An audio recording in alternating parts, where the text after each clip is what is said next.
Pero antes que nada, es un placer poder conocerlos.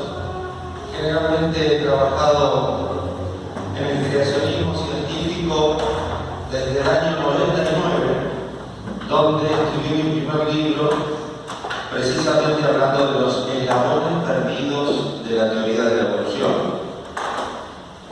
Es claro que mi trayectoria dentro de las facultades de biología y en específica del CONICET, donde me especialicé en ictiopatología y en ecotoxicología, no fue fácil.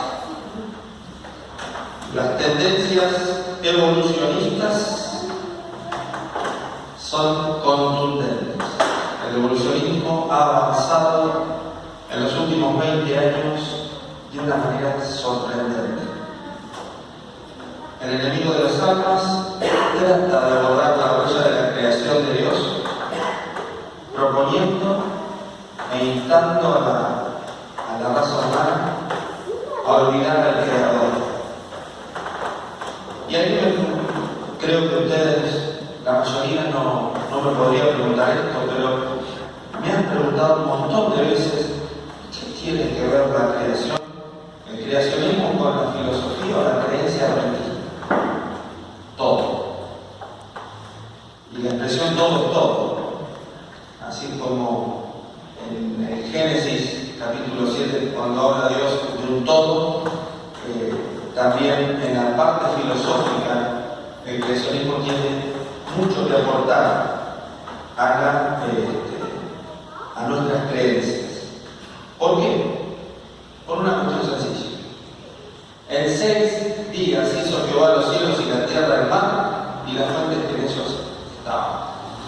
Por lo tanto, Dios bendijo el sábado y lo santificó. Y cuando hoy se niega la creación, se está cumpliendo una profecía en 2 Timoteo. ¿Sabe por qué entiende Timoteo? Que en los últimos días iban a haber personas mentirosas que iban a negar que el mundo pereció a humedad del agua. Quienes investigamos los orígenes, quienes estudiamos esta perspectiva que nos toca, nos damos cuenta que cada vez es más contundente el mensaje evolucionista. El mundo está como está porque perdió a Dios, se olvidó de Dios. Y la criatura humana día a día va caminando hacia un laberinto de error, de confusión. Hoy por hoy no se habla de los postulados básicos de la teoría de la evolución. Y a veces nosotros caemos en algunos errores. En una rueda de amigos ahí en Libertador San Martín, estábamos hablando con un profesor de historia que yo le hiciera mención a un colega aquí. Y le decía, no podemos hablar de eslabones perdidos, porque hablar de eslabones perdidos, los creacionistas, los adventistas, no podemos. ¿Por qué? Porque si hablamos de eslabones perdidos, quiere decir que alguna vez existieron y los estamos buscando. Cuando en realidad los eslabones perdidos no existen, porque nunca existió una amalgamación de hombre y bestia. Nunca existió la mitad de un hombre y la mitad de una bestia. ¿Me explico? Entonces, cuando cuando decimos eslabones perdidos, ojo con los revolucionistas que nos estamos pareciendo. Ellos quieren que pensemos de esa manera. Ellos quieren que pensemos que los eslabones perdidos existieron. Y sale Carl Sagan diciendo, allá por 1980, la ausencia de evidencia es evidencia de ausencia. Cosa que en la palestra científica generó unas malas miradas a Carl Sagan. Y qué decir de nuestros mentores, el doctor Ariel Roth con su libro Los Orígenes, con Rincón y Henry Morris en el diluvio del Génesis, todos. El profesor Carlos Federico Teller, uno de mis mentores, quien me formó en el creacionismo,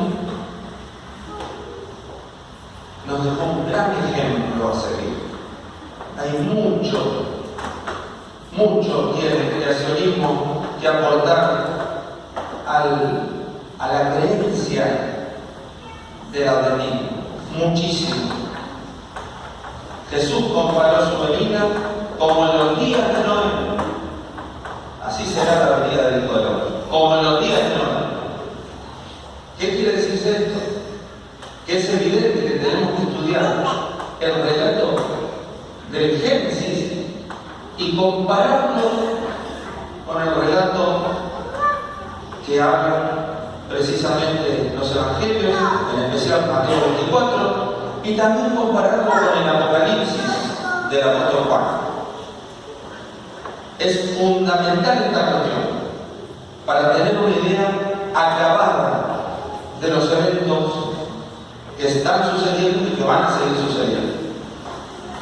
Hoy vamos a hablar, yo tengo una charla bastante extensa que he dado en universidades. Díganme cuando me tengo que ir y no hay problema. Pero es bastante extensa. Yo voy a tratar de resumirla de la manera de lo que puedo sobre el Arca de Noé, porque aquí traje evidencias del diluvio universal que se puede encontrar en el Libertador San Martín. Esta charla de hoy es un conjunto y la propuesta de una charla que yo di el sábado pasado, junto con mi señora esposa y con mi hija, fuimos a disfrutar del sábado con unos amigos, con Mario Landapuro y el director de jóvenes de esa localidad. Y después de tirar las piernas y ir a buscar fósiles, ver las evidencias del diluvio universal de nuevo hermano, esas cuestiones. Y hay procesos biológicos que se pueden observar de una manera contundente, procesos de tafonosis, tanatocenosis, procesos de origen biológico impresionante que ahora vamos a empezar a hablar. Este va a ser el temario, porque es importante estudiar el Arca de Noé, porque es evidente que esto está relacionado con el tiempo del fin.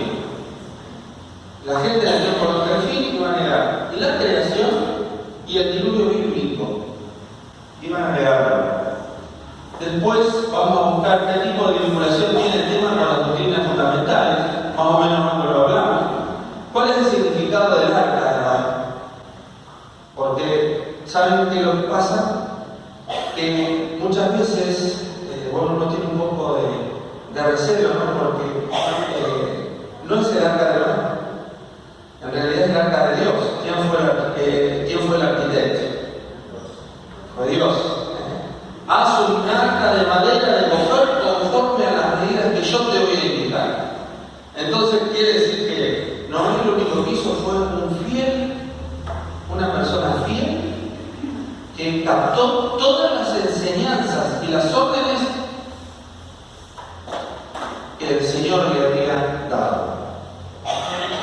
Vamos a estudiar el diseño del arca, cuáles fueron los materiales de construcción, y ahí tenemos terribles problemas. Por ejemplo, me dijo un evolucionista una vez, pero ¿cómo, doctor? Usted está diciendo que el arca de Noé fue hecho con brea, la calafatearán con brea por dentro y por fuera. ¿Cómo es posible eso? La brea no es el resultado de la gran extinción en masa, brea antediluviana. Hay un problema histórico tiene la Biblia ahí. ¿De qué había se refería? Fíjense en esto. Y tan fino los evolucionistas. ¿Cuán grande era? ¿Cómo se construyó?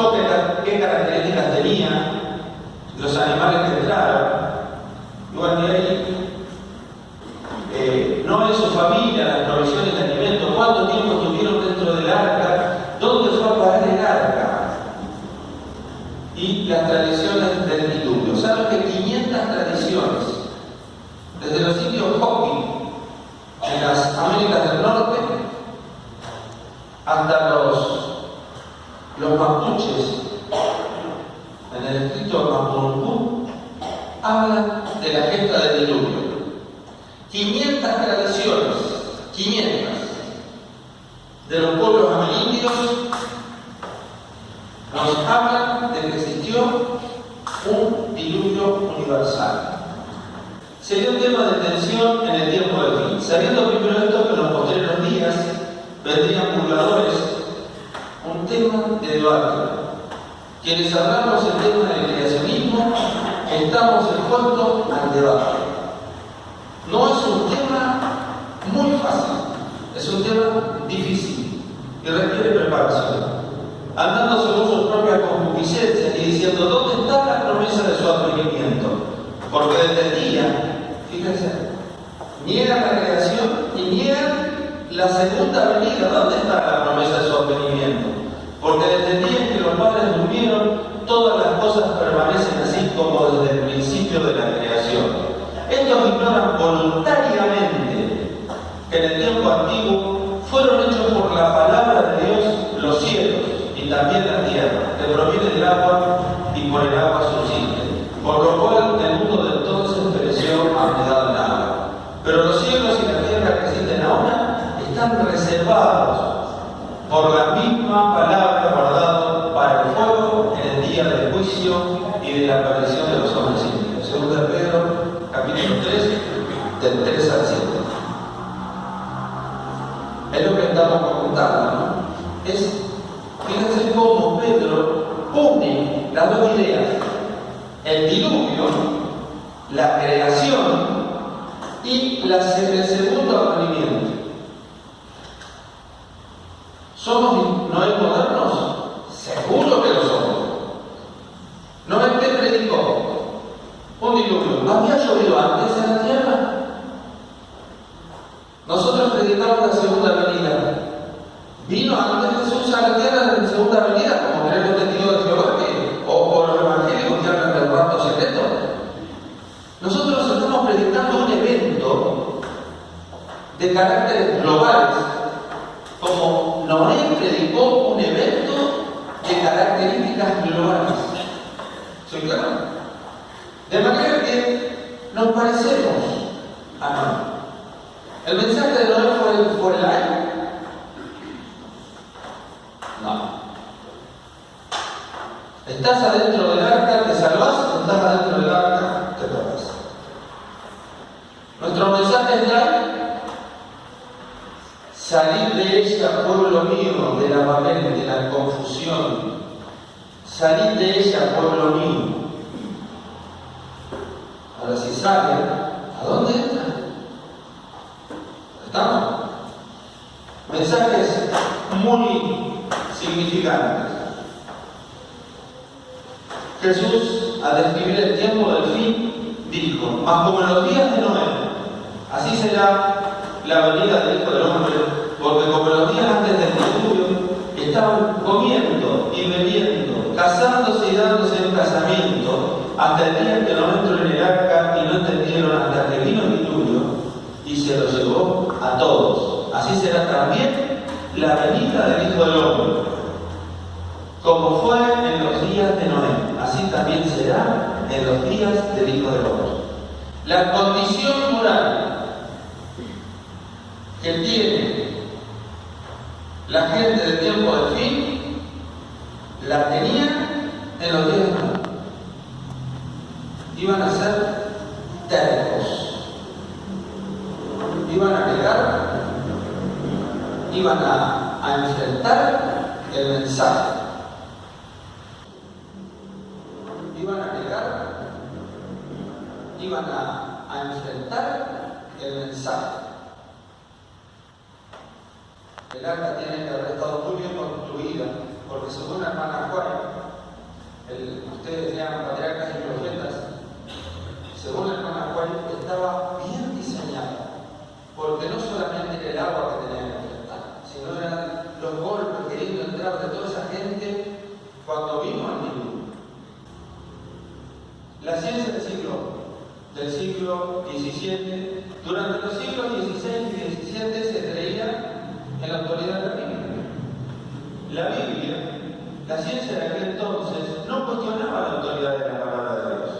Relatos como la creación, el arca y el diluvio eran asumidos por la ciencia de aquel entonces.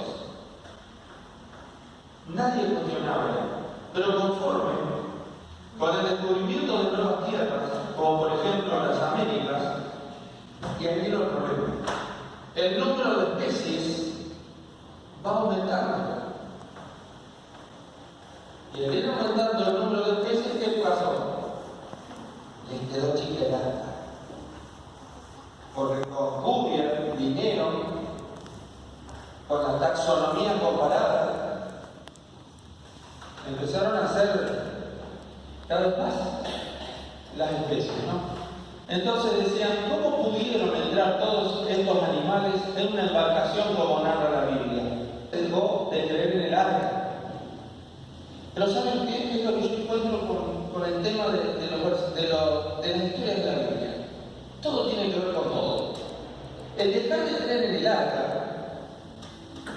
tenía varias consecuencias. Una de ellas, dejamos de creer en el arca, dejamos de creer en un diluvio universal.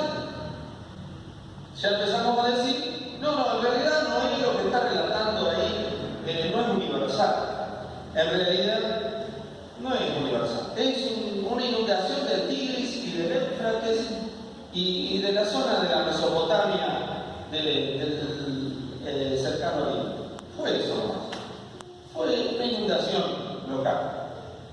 Entonces, dejamos de creer en el arca, dejamos de creer en un diluvio universal para creer en un diluvio local.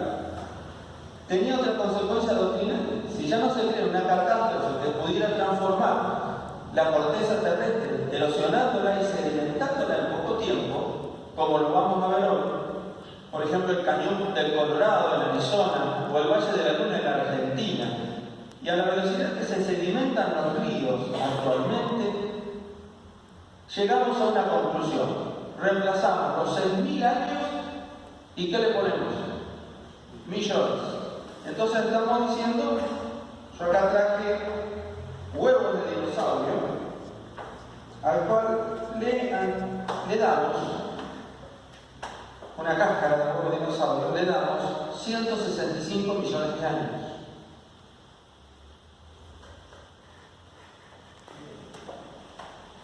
¿Dónde quedó la Biblia? ¿Dónde quedó la Biblia de la hermana Juan? La hermana Juan dice, la Tierra tiene 6.000 años. Habla de eso la hermana Juan. ¿Ven la relación, no? Dejamos de creer en el arca es como un dominó. Se deja de creer en el arca, se cambia el concepto de los 6.000 años y del diluvio universal. Bien, y ahí está la columna geológica. Y ustedes habrán estudiado, ¿no? Eoceno, Mioceno, Paleozoico, Devónico, Permiano, Jurásico, Arqueozoica, Protozoica, Paleozoica, ¿no? Después tenemos los millones de millones de años. Y con unas cifras astronómicas, podemos explicarlo desde la Biblia. Un alumno de la universidad me preguntó el sábado pasado cómo podemos explicar los millones de años y la datación del carbono 14. ¿Cómo podemos explicarlo? Y llegamos a la conclusión que hay error en el carbono 14. Podemos ver otras clases de dataciones radiométricas sin ser carbono 14. Por ejemplo, iridio estroncio, potasio argón. Las dataciones radiométricas por aminoácidos. Hay un montón de otras cosas que dan o más. Pero ¿qué pasa? Al evolucionista no le interesa que se sepa esto. Incidencia de un tiempo geológico más largo. Si observamos la columna geológica, esta es la formación Morrison en el Colorado, en los Estados Unidos.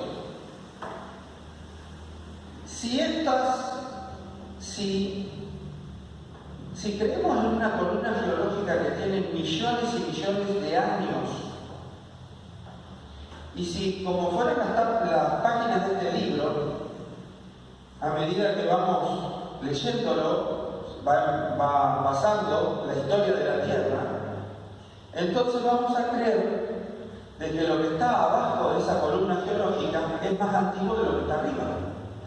Después los tiempos, millones y millones de años van a ir constituyendo. Me pongo la mente evolucionista, por favor, no me prendan fuego.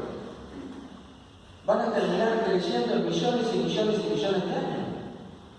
Pero hemos encontrado errores en esta columna geológica, que fue armada más o menos a propósito. Por ejemplo, en la época del Jurásico, señalando periodo Jurásico, en esa época estaban los dinosaurios. Si esa época que vamos a marcar acá es de aquí hasta aquí, si esa época fueran millones de años, ¿qué comieron los animales durante tantísimo tiempo? Porque en estos estratos no se encuentra la comida de ellos, ni los huevos de ellos, ni las pisadas. ¿Qué tal si una pisada de dinosaurio cubre esta línea y la otra? ¿Qué andaba caminando? ¿Era un viajero del tiempo? Es decir, el sistema ecológico donde se encuentran los nichos fossilíferos, la mayoría de las veces es totalmente resquebrajado. No aporta todos los datos. ¿Qué es lo que estoy diciendo? Que en esa parte los animales, si fueran millones de años, no aparece follaje suficiente para que vivan esos animales durante mucho tiempo. Ahora, si creemos en un diluvio universal, que esa columna geológica fue cuestiones de un año, que es la gesta del diluvio, algunos han abierto los ojos, como el dos de oro dijo un amigo. Un año del diluvio. Noé entra al arca de 600 años y sale del arca de 601 años. Y aparte, Dios hace las cosas tan perfectas que origina un diluvio en primavera y lo termina en primavera, para que cuando bajaran del arca los animales tuvieran pastura, que pudieran comer. No es que Dios mandó una tormenta, la desató, después se dio media vuelta y se fue. Dios, eso es lo que me hace ver en el Dios de la Biblia, creer en Él. Es un Dios que lo prevé todo. Es un Dios que exactamente lo hace a su perfección. O sea, Dios genera un diluvio en primavera para terminarlo en primavera por cuestiones biológicas. Porque pensó en esas criaturas que estaban adentro. Pensó en esas criaturas. Interesante. Vamos a seguir. Paradigma de la ciencia, paradigma uniformista. El uniformismo sostiene millones y millones y millones de años para la historia de la Tierra. La teoría, eso da lugar a la teoría de la evolución, porque con la frecuencia que se generan los cambios en las especies, es imposible que se dé la teoría de la evolución. Porque yo tengo 47 años y nunca vi evolucionar un ave. Siempre que vi una gallina la vi como siempre la vi. No hubo una variación. Y alguien me diría, doctor, se está olvidando usted precisamente, se está olvidando usted del transformismo de las especies. Digo que no. De las mutaciones. No, porque un mutante es un variante de la misma especie y generalmente las mutaciones son desfavorables al animal. Solamente la malformación de un solo cromosoma va a alterar el individuo y generalmente no se hereda. La doctora Najor de Sousa de Paula, del Instituto Ensino, el Instituto Adventista de Ensino de Sao Paulo, Brasil, ella tiene toda una investigación sobre el tema de que las mutaciones no son hereditarias y no generan nuevas especies. Porque la Biblia sigue diciendo, hágase todo según su género, hágase todo según su especie. Y eso es lo que tenemos que defender. Después de la teoría de la evolución, caemos en la creencia en los paradigmas positivistas. Y el positivismo, ya no necesitamos la explicación de la Biblia. Antes nos maravillábamos cómo aparecía un arco iris, nos maravillábamos cómo aparecía algún fenómeno de la Tierra. Ahora no, la ciencia lo puede explicar todo. Terminamos creyendo en la ciencia y dejamos de lado la Biblia. Entonces, ser un libro inspirado pasa a ser un libro más. Eso es lo peligroso. Y todos arrancamos. ¿Se acuerdan cómo arrancamos? No creemos en el arca. El arca tiene una incidencia sobre el diluvio universal. El diluvio universal tiene una incidencia y así se van cayendo todas las doctrinas. Y la ciencia salvando al hombre. Termina el hombre creyendo en la ciencia y no en la fe. Termina creyendo en el positivismo científico y basta con prender la televisión o ir a internet para que una pasta dental se aparece un hombre de guardapolvo blanco diciéndole consuman esto. La ciencia reemplaza a Dios. La estrategia de reemplazar las doctrinas. La creencia en el arca, vamos a reflejar este punto, cae la creencia en el diluvio universal. Si ya no creemos en un diluvio que fuera universal, se nos caen los 6.000 años de antigüedad de la Tierra, la autoridad de la Biblia, y si cae la autoridad de la Biblia, cae la autoridad de Dios como creador, pues es Dios quien la revela. Entonces, el sábado como monumento de la creación se deja de adorar, ahí estamos a la mano. El sábado se deja. Fíjense, así van cayendo las doctrinas. Se deja de creer en el sábado, ya no creemos en el sábado, y el sábado incide sobre la salvación.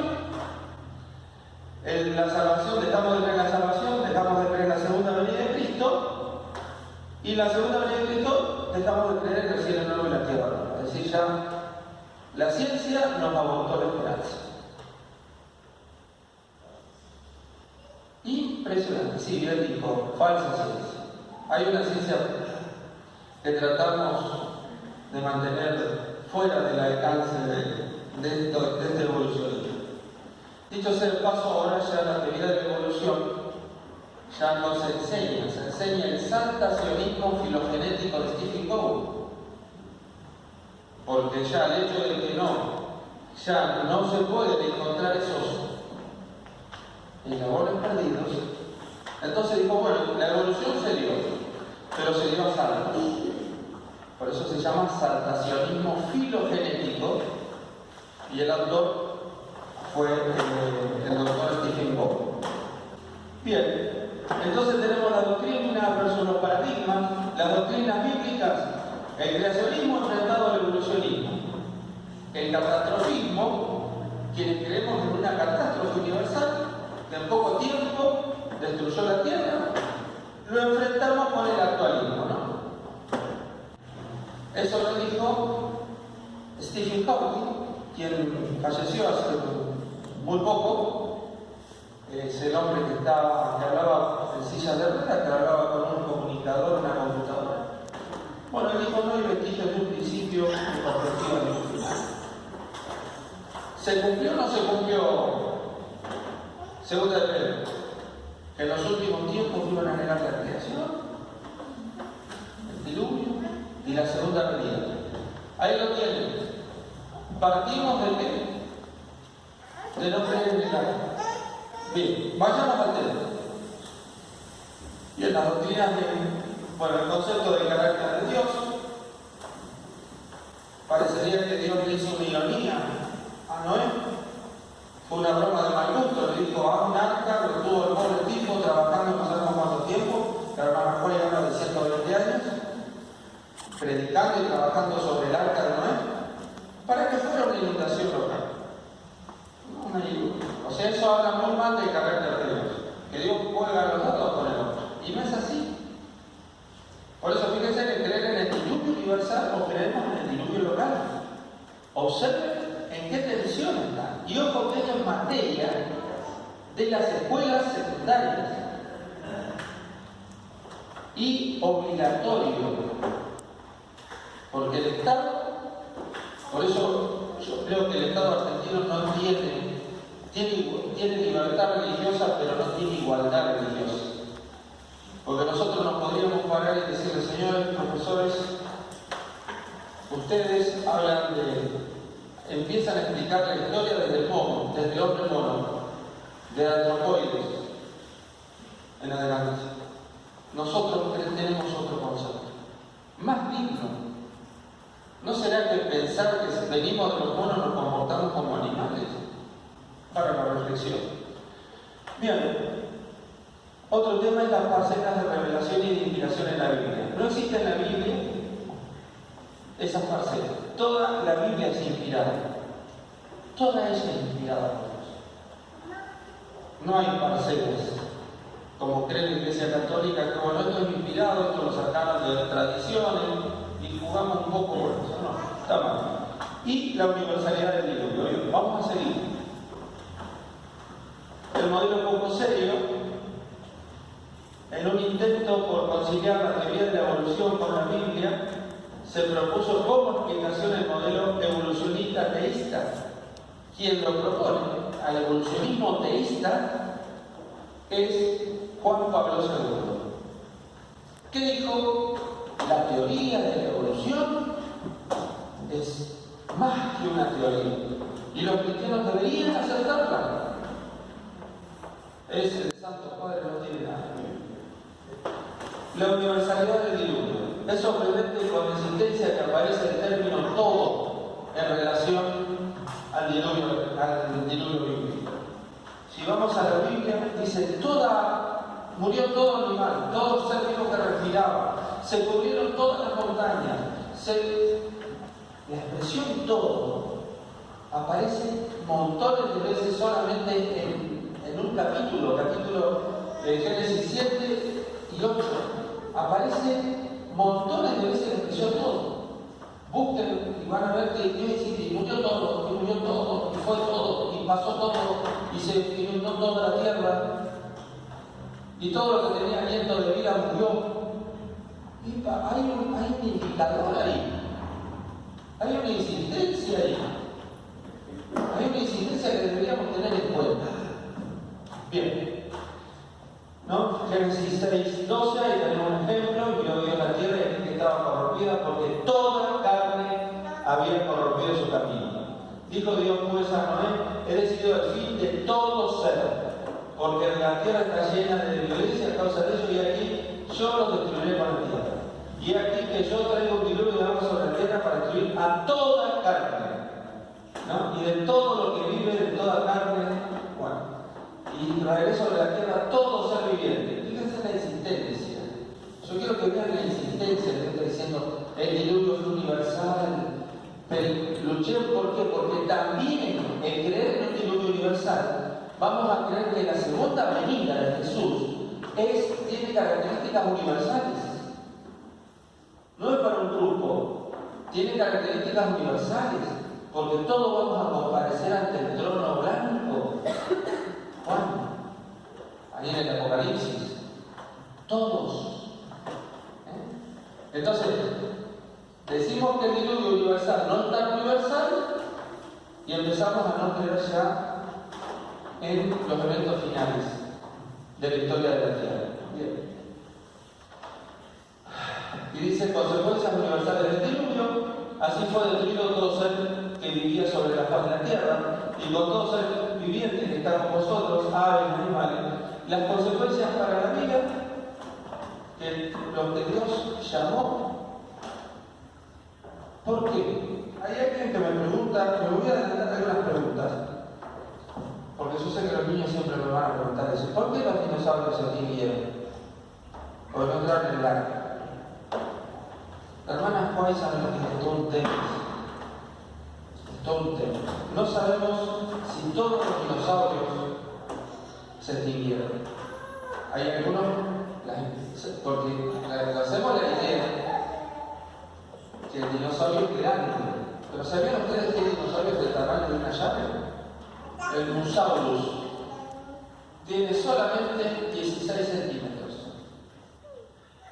Y hay especies más chicas del tamaño de una llave, de 7 centímetros. En otras palabras, yo creo que ¿por qué Dios llama a la existencia a algunos animales y otros los deja que mueran en el diluvio? Porque solamente Dios sabía las condiciones que iba a tener la tierra después del diluvio. Era una cuestión lógica. Solamente Él sabía si un dinosaurio, esos pedazos de bicho, como me ha costado armarlos en el Museo de la Plata, saben que yo he trabajado ahí en el Museo de la Plata, y con el doctor Carlos Sione hemos hecho algunas réplicas, inclusive para el Coliseo. Y claro, armar los semejantes animales, ¿no? Imaginárselo con carne y hueso y caminando. Pero la hermana Juan dice, aquellas especies que fueron el fruto de amalgamas, esas especies no entraron. No sabemos si todas las especies de dinosaurios fueron fruto de amalgama. Pero sí hay algunas especies que no entraron. Porque Dios sabía las condiciones que iba a tener la tierra al final del diluvio. ¿Qué significa la palabra arca?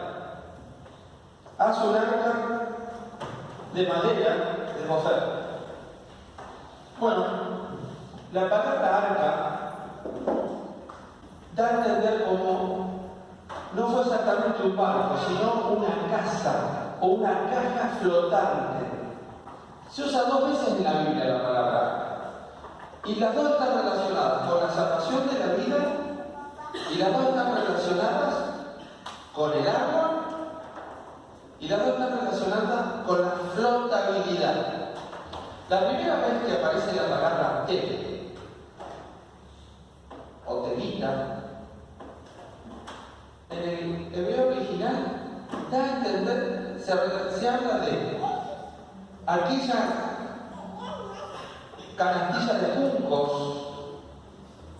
que la madre con mucho amor y cariño hizo para Moisés. Y la palabra y el arca de Noé. Esas dos arcas existen en la Biblia.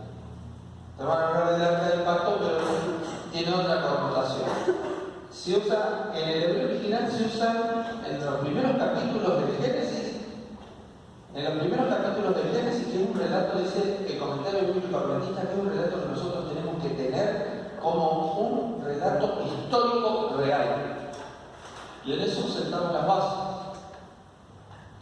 Habla de dos, ya les digo, esa canastilla de juntos y las dos salvaron la vida.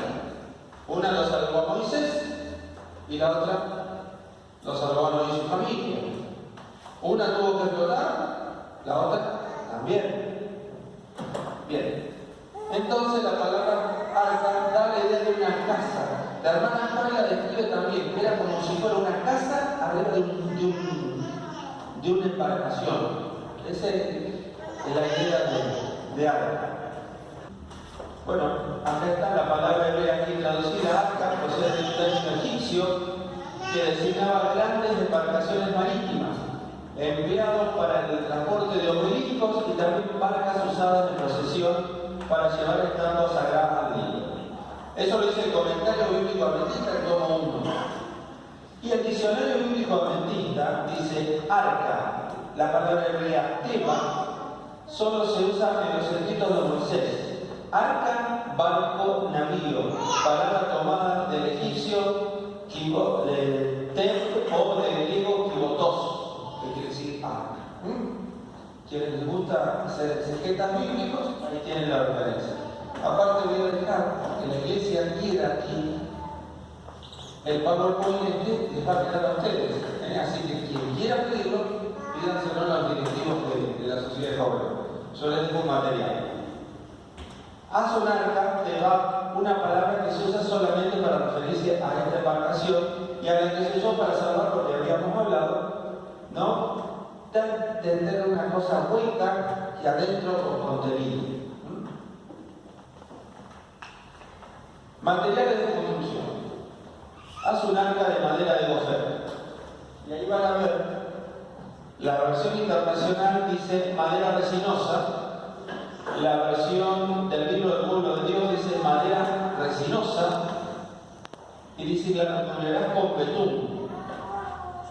Y en la nueva versión internacional dice haz compartimiento y cúbrela con brea por dentro y por fuera. Y la versión todavía más dice madera bien cepillada, bien acepilladas, y la calafatearás con brea. Otras versiones, por ejemplo las versiones del Vaticano, los targunes palestinienses, hablan de madera de cedros, ¿no? Y la emplearás con brea. Y la versión King James en inglés dice madera de gofer, que de ahí viene nuestra versión. Usamos madera de gofer. Y la versión del hebreo del Antiguo Testamento dice madera de ciprés. La hermana White dice, en los escritos en el Patriarca y Profeta, dice, y el arca de Noé fue hecho con madera de ciprés. Ahora vamos a ver las propiedades. Disculpen que no estoy dando la palabra, pero es porque quiero ir un poquito más rápido porque es extenso el tema. Bueno, dice para aquí un arca de madera de árbol resinoso, ¿no? La traducción del Nuevo Mundo de los Testigos de Jehová. La traducción bíblica de Jerusalén dice madera resinosa. Y bueno, la versión de Martín Lutero dice castén, cajón, y madera de abeto. Qué importante, ¿qué era el árbol de gofer? Porque estábamos hablando todo de madera de gofer, pero hoy por hoy no existe una planta que sea de gofer. Algo así hemos adelantado diciendo que la hermana White planteó eso. ¿Y por qué el gofer? Porque, fíjense en los pinos, ¿dónde están? Las maderas resinosas. Son maderas terriblemente resistentes al agua. No se pudren. Fíjense en los lugares donde hay pinos, donde hay nieve, esas plantas están bajo el agua, bajo la nieve, y siguen cumpliendo su ciclo. Dios que hizo las plantas, ¿sabe qué manera era adecuada para salvar a Noé? En la construcción se empleó madera de ciprés. Patriarcas y Profetas, capítulo 7, página 81. Bien, ahí tienen la definición científica del ciprés. Y dice árboles de porte ovoide y cónico con base al tronco. Dice que esta planta en verano es muy resinosa. ¿Y saben de dónde sale la brea? Que tanto los teólogos por ahí tenemos el tema del gran problema. La brea blanca, Vestuna antidiluviana, esa brea es la brea usada por Noé, que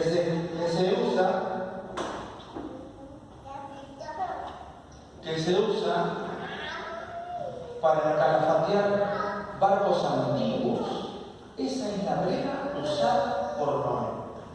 Es decir, que aquel que le diga que la brea, que la Biblia está fuera de término o que se contradice porque no puede haber brea antediluviana, se equivoca. En esa época, los egipcios usaban la brea blanca obtenida por destilación seca de la madera para calafatear los barcos. Por ejemplo, la usaron los vikingos también y otros pueblos del mar. Bien, la construcción de esta estructura fue un proceso lento y trabajoso.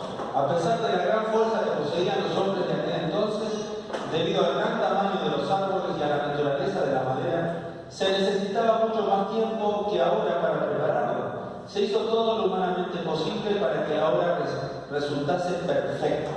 Sin embargo, el arca de por sí no hubiera podido soportar la tempestad que había de venir sobre la tierra. Solo Dios podría guardar a sus siervos de las aguas. Por la fe Noé, habiendo recibido respuesta de cosas que aún no se veían con temor, aparejó el arca en que su casa se salvase, por la cual la fe condenó al mundo y fue hecho heredero de la justicia que es por la fe. Todo lo que poseía Noé lo invirtió en el arca. Cada martillazo dado en la construcción del arca era un testimonio para la gente. Cada folleto que dan, cada estudio bíblico que dan, como en los días de Noé, es un testimonio para esta sociedad corrompida por vicios y otras cosas. Tamaño del arca. Bueno, ahí tenemos otro problema, porque la Biblia señala más de un codo. Tenemos el hebreo largo, el codo babilónico, el codo egipcio, el hebreo corto. No sabemos qué tipo de codo usó Noé, porque recordemos que Noé también estaba relacionado con Egipto. ¿Me entienden? En esa época se usaban todos esos codos, pero más o menos, para no generar disturbio, Whitcomb y Henry Morris, en el libro El diluvio del Génesis, dicen que el total del arca fue de la longitud 133 metros, la anchura 22 metros y la altura 13 metros. El volumen total en centímetros cúbicos, 39.000 metros. Y el peso total de desplazamiento del arca, 13.960 toneladas. Eso no sería un arca gigante. Ahora, ¿cómo hacemos? Y acá tenemos las tonelajes de desplazamiento del arca de Noé. Ahí está la fórmula. Quien no la conocía, Henry y John Whitcomb está planteando esa medida. Yo la veo muy posible. ¿Por qué? Los números de especies animales según la taxonomía moderna, hay 1 millón de especies animales en el mundo, cada vez menos. Esta investigación tiene algunos años. cada vez menos. Pero algunos animales de todos estos, el gran abanico de estos animales, por ejemplo los tunicados, los moluscos, los gusanos, las esponjas, los protozoarios, los peces, que hay tanta variedad, no tenemos problema que se queden afuera del arca. O sea que de ahí quedan muy pocas especies que entran al arca, porque algunas son marinas, entonces no es necesario tener. Y de aquellas especies que entraron al arca, y ahí las maestras de intermediarios o las maestras de juveniles me van a prender fuego. Porque siempre creímos en las bellas historias de la Biblia. Y me parecen hermosas las historias de la Biblia. Pero quien las las pifió. Porque los animales que entraron a la arca por 3 razones tienen que haber sido jóvenes, no uno de esos elefantes gigantes. Ni esos leones rapaces que entran al arca que vemos en la bella historia de la Biblia. A ver, no hay ninguno que pase esto, ¿no? Pero realmente tienen que reempujar esa cuestión, por favor. Porque no le falta de eso, no es lo que me más. ¿Por qué tienen que ser jóvenes? ¿Por qué Dios llama a esos animales jóvenes? Primero, por la ferocidad. Los animales jóvenes son más maniables que un cachorrito de león, son una ternura. Grandes ya no. Son agresivos. Primero por la ferocidad. Segundo, por lo que comían. Un animal chico come menos que un animal grande, que un adulto. Tercero, también por el tamaño, por el peso. ¿Por qué otra cosa? Por el sistema reproductivo que iban a tener que después tener a la perfección después del diluvio, porque iban a tener que repoblar a la tierra. Entonces esos animales tenían que tener facultades de reproducción excelentes para que después del diluvio, pudieran repoblar la tierra. Y cuarto, y ya no me olvidé el número, pero pongámosle que 6, lo que las heces que hacían un animal chico, menos uno grande. ¿Soy claro? Por todas esas razones,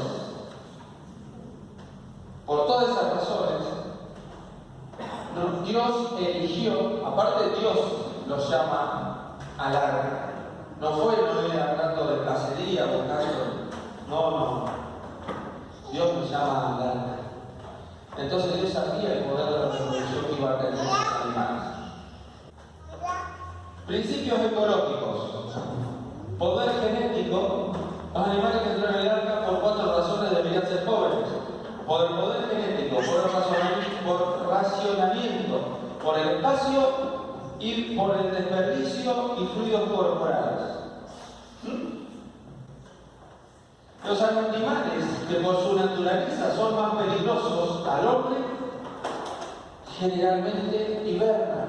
Los reptiles, los osos.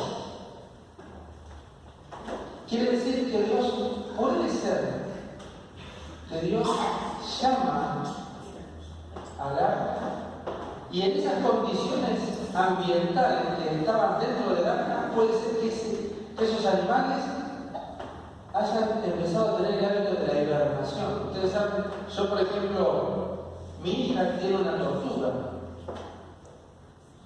que me está filmando, el Rafa, ¿no, hija? Está ahí atrás con la mamá, con Cintia. Y el Rafa ahora está durmiendo. Está en una cajita durmiendo, esperando la primavera.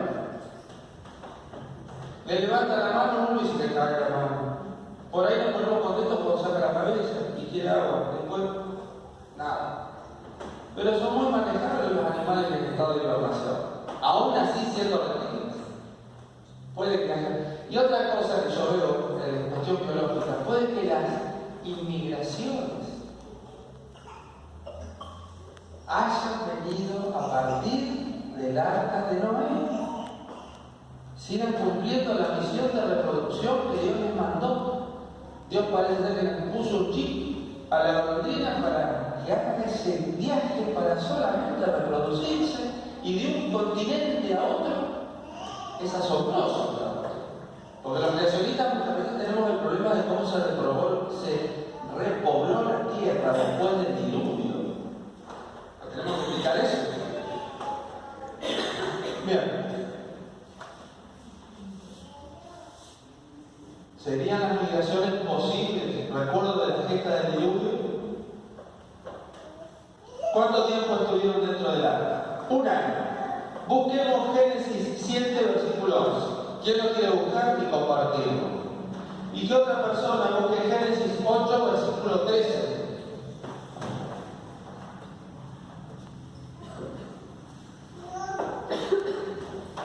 ¿Qué dice? ¿Quién lo quiere leer? ¿Usted? Sí.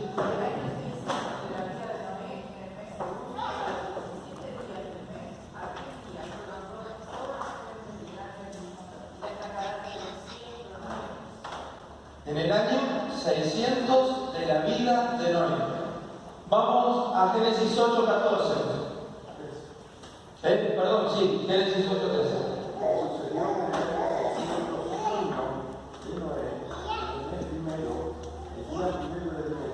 Las aguas se secaron sobre la tierra, y quitó Noé la cubierta del arca, y miró, y aquí, la faz de la tierra estaba seca. Muy bien. 601 años de Noé. 1 año. ¿Cuánto tiempo estuvieron adentro del arca? 1 año. Que las condiciones del diluvio fueron catastróficas los primeros 40 días es indudable, porque Dios tenía que raer todo.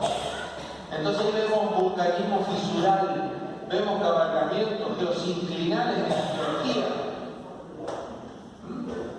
vemos aluviones, y yo creo que en ese momento del diluvio fue tan grande que la hermana Juan me dice a mí que hasta el mismo Satanás temía por su propia existencia. ¿O no lo dice? Seguro que sí. Impresionante la cuestión. Comienza en primavera y termina en primavera. ¿A fin de qué? Que al salir de estos animales tuvieran pastura. Ya va a tener lugar para preguntas. Y bien, lugar de posada de agua. Después va a haber lugar para preguntas. Porque voy un poco ya apurado. Dice, y reposó el arca en el mes séptimo a los 17 días del mes sobre los montes de Ararat. Bien. Y acá, stop. ¿Cuántos adventistas me han preguntado si el arca de Noé, porque vieron en National Geographic, en History Channel, que está en la montaña del arca? Primero, que la Biblia no da un singular. Dice sobre los montes de Ararat. En el original dice Hare Hararat. Hare Hararat, sobre los montes, las montañas. Está hablando de una zona, no está hablando de un lugar. ¿Y por qué no creo que esté en la punta de una montaña? Porque algunos animales, su sistema de locomoción, se hubiesen destrozado. Se hubiesen, por ejemplo, la presión osmótica en una jirafa puesta en altitud, le explota la cabeza. ¿Se claro? La presión sanguínea de algunos animales se hubiesen apurado y hubiesen muerto. Entonces, la Biblia es clara, dice sobre los montes de Ararat. No se da un lugar específico, sino que nos habla de la región de Armenia. Y personalmente creo, y la hermana Juan también lo corrobora, diciendo que la última parte del diluvio, el arca, fue sobre los montes de Ararat, porque esas montañas generaban un puerto natural para protegerla y que vaya descendiendo despacio. A medida que van descendiendo las aguas. ¿Cómo puedo explicar la columna geológica? Si nosotros vemos en la Biblia, dice que Dios hizo pasar un viento recio, ahí tenemos una formación geológica. Pasó un viento recio, ¿y qué tenemos con el viento? Erosión eólica. erosión y origen. Y bueno, todas esas cuestiones las podemos explicar nosotros hoy por hoy, podemos explicar con la Biblia la columna geológica. Tengo un amigo en Brasil, el doctor Namor de Souza Jr., un geólogo, que hicimos un croquis de versículos de la Biblia y columna geológica al lado. Y les puedo asegurar que da nada más que lo que ellos le atribuyen millones de años, nosotros le atribuimos las jornadas del diluvio. Esa es la gran diferencia. Bien. Tradiciones del diluvio se encuentran narraciones de una inundación masiva por todo el mundo. ¿No? Por ejemplo, la más antigua es nuestra de la Biblia. Una narración mucho más antigua del diluvio es la epopeya de Gilgamesh, en tablillas cuneiformes. Solamente los héroes cambian de nombre, pero es más o menos lo mismo. Y hay otros investigadores de historia, dice la queja del diluvio se registran más de 500 tradiciones orales y escritas en diferentes culturas de todo el mundo. Bueno, la estadística de la historia, el diluvio fue universal en un 88%. Una familia fue salva en el 70%. La supervivencia fue por medio de un barco en el 67%. También se salvó a los animales en el 66%. El diluvio se debió a la maldad de los hombres en el 66%. Los sobrevivientes habían sido prevenidos en un 57% y terminaron en una montaña en el 35%. Se enviaron naves del barco en el 9%, exactamente 8 personas se salvaron. Si ustedes van a la zona de Armenia hasta el día de hoy, hay lugares, pueblitos chiquitos en Armenia, que por ejemplo dicen el sitio de los 8, el sitio de la portada, todos hacen alusión a la historia del diluvio. Bien, terminamos. Pero nosotros esperamos, según sus promesas, cielos nuevos y tierra nueva, en los cuales more la justicia. Esto es todo. Otro día, si quieren, podemos hablar de las evidencias científicas del diluvio. Quien quiera pasar, yo traje algunas cosas para comparar aquí de paleontología. Yo soy miembro de APA, de la Asociación Paleontológica Argentina del Museo de la Plata. Actualmente sigo trabajando en relación a la paleontología de